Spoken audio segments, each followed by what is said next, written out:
Hi everyone, welcome back to another video. আজকে আমরা শিখব ফ্রেজ। তো ফ্রেজ শেখার জন্য আগে আমাদের জানতে হবে ফ্রেজ কি, কাকে বলে এবং কত প্রকার। তো প্রথমে আমরা জানবো ফ্রেজ কি। ফ্রেজ হচ্ছে এ গ্রুপ অফ ওয়ার্ড, অর্থাৎ একটি শব্দের গুচ্ছ যার ভিতরে কোনো ফাইনাইট ভার্ব বা সাবজেক্ট থাকে না, এটা হচ্ছে ফ্রেজ। তারপর জানবো ফ্রেজ কাকে বলে। যেসব শব্দগুচ্ছে সাবজেক্ট কিংবা ফাইনাইট ভার্ব থাকে না এবং যাদেরকে পার্টস অফ স্পিচ হিসেবে ব্যবহার করা যায় তাকে ফ্রেজ বলে। এটা হচ্ছে ফ্রেজ। তো ফ্রেজ কত প্রকার? তো ফ্রেজ হচ্ছে মোট 9 প্রকার। 9 প্রকার ফ্রেজ কি কি? যেমন noun, adjective, verb, adverb, preposition, conjunction, interjection, infinitive and participle. এই হচ্ছে আমাদের 9 প্রকার ফ্রেজ। এই 9 প্রকার ফ্রেজকে একটু সহজে মনে রাখার জন্য আমরা যে পার্টস অফ স্পিচ পড়েছি ওই পার্টস অফ স্পিচ থেকেই মনে রাখতে পারি। যেরকম আমরা পড়েছি যে পার্টস অফ স্পিচ 8 প্রকার। ওই 8 প্রকার পার্টস অফ স্পিচকে যদি দেখি যে ওইখান থেকে শুধু প্রোনাউনটা বাদ দিলে ওইখানে আমার 7টা থাকে। তো 7টা থাকে, ওইখান থেকে 2টা যোগ করবো, একটা ইনফিনিটিভ আর একটা হচ্ছে পার্টিসিপল। এই হচ্ছে আমার মোট 9 প্রকার ফ্রেজ। এইভাবে মনে রাখতে পারি সহজে। তো এটা হচ্ছে আমার ফ্রেজ। এখন আমরা এই ফ্রেজ নিয়ে বিস্তারিত আলোচনা করব। তো প্রথমে হচ্ছে আমাদের নাউন ফ্রেজ। তো নাউন ফ্রেজটা কি? তো নাউন ফ্রেজ হচ্ছে যে শব্দগুচ্ছ নাউনের মতো কাজ করে বা নাউনের কাজ সম্পন্ন করে তাকে নাউন ফ্রেজ বলে। যেমন হচ্ছে Dhaka is the capital city. Dhaka is the capital city. এই দ্য ক্যাপিটাল সিটি এটা হচ্ছে একটা ফ্রেজ, অর্থাৎ এটা হচ্ছে একটা noun phrase. Dhaka is the capital city. তাহলে দ্য ক্যাপিটাল সিটি এটা হচ্ছে একটা নাউন ফ্রেজ। এই 3টা ওয়ার্ড মিলে একটা ফ্রেজ হচ্ছে, আর সেটা এই ফ্রেজের নাম হচ্ছে নাউন ফ্রেজ। তাহলে এটা হচ্ছে নাউন ফ্রেজটা। তারপর আসছে আমাদের অ্যাডজেক্টিভ ফ্রেজ। অ্যাডজেক্টিভ ফ্রেজটা কি? অ্যাডজেক্টিভ ফ্রেজটা যে শব্দগুচ্ছ অ্যাডজেক্টিভের কাজ সম্পন্ন করে তাকে অ্যাডজেক্টিভ ফ্রেজ বলে। অর্থাৎ যে নামগুলো আছে সবগুলো তার নাম অনুসারে কাজ সম্পন্ন করবে। তাহলে অ্যাডজেক্টিভ ফ্রেজ যেমন কি হয়? It is easy to say. তাহলে ইট ইজ, তাহলে ইজি টু সে, তাহলে ইজি টু সে এটা হচ্ছে একটা ফ্রেজ। তাহলে এই ফ্রেজটা তাহলে কি ফ্রেজ? এটা কাজ সম্পন্ন করছে, এটা অ্যাডজেক্টিভের কাজ সম্পন্ন করছে, সেই কারণে এই ফ্রেজটা হচ্ছে অ্যাডজেক্টিভ ফ্রেজ। অর্থাৎ আগেরটুকু আমার সাবজেক্ট, তারপর একটা অক্সিলারি ভার্ব, তারপর হচ্ছে আমাদের অ্যাডজেক্টিভ ফ্রেজটা আছে। তো এটা হচ্ছে অ্যাডজেক্টিভ ফ্রেজ। তারপর হচ্ছে আমাদের ভার্ব ফ্রেজ। ভার্ব ফ্রেজ হচ্ছে যে শব্দগুচ্ছ ভার্বের কাজ সম্পন্ন করে তাকে ভার্ব ফ্রেজ বলে। অর্থাৎ যে শব্দগুচ্ছ ভার্বের কার্য সম্পন্ন করবে তাকে আমরা ভার্ব ফ্রেজ বলবো। যেরকম he has done it.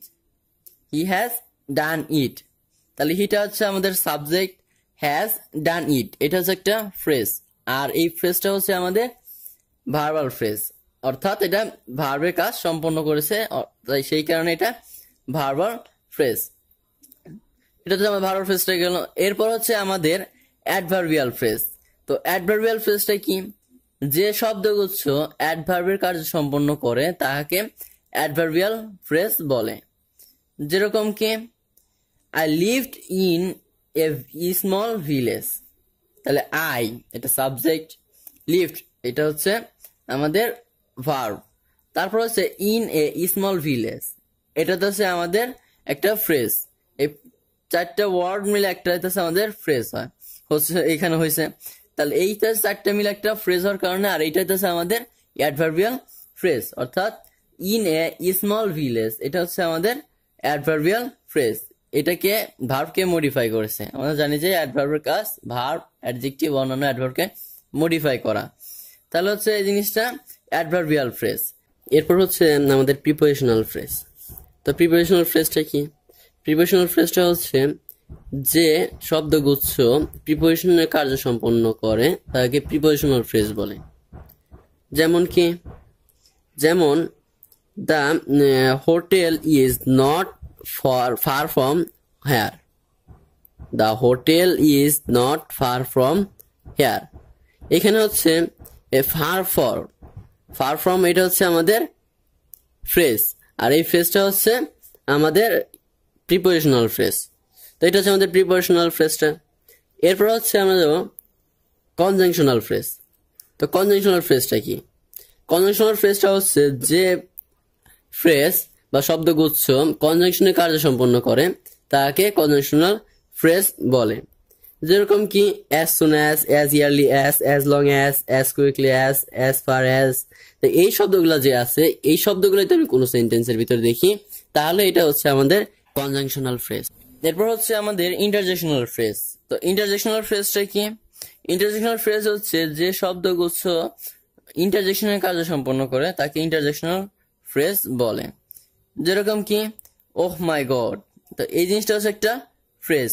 What a প্রীতি, এটা একটা ফ্রেজ। তো এই ফ্রেজটা হচ্ছে ইন্টারজেকশনাল ফ্রেজ। তো এইটা হচ্ছে আমাদের ইন্টারজেকশনাল ফ্রেজ, কারণ ইন্টারজেকশনাল ফ্রেজ আবেগ সূচক। তো আবেগ বের করছে আমাদের what a Preity, oh my god, এটা আবেগ। তাহলে এটা হচ্ছে আমাদের ইন্টারজেকশনাল ফ্রেজ। তারপর হচ্ছে আমাদের ইনফিনিটিভ ফ্রেজ। তো ইনফিনিটিভ ফ্রেজটা কি? ইনফিনিটিভ ফ্রেজটা হচ্ছে যে শব্দগুচ্ছ ইনফিনিটিভের কার্য সম্পন্ন করে তাকে ইনফিনিটিভ ফ্রেজ বলে।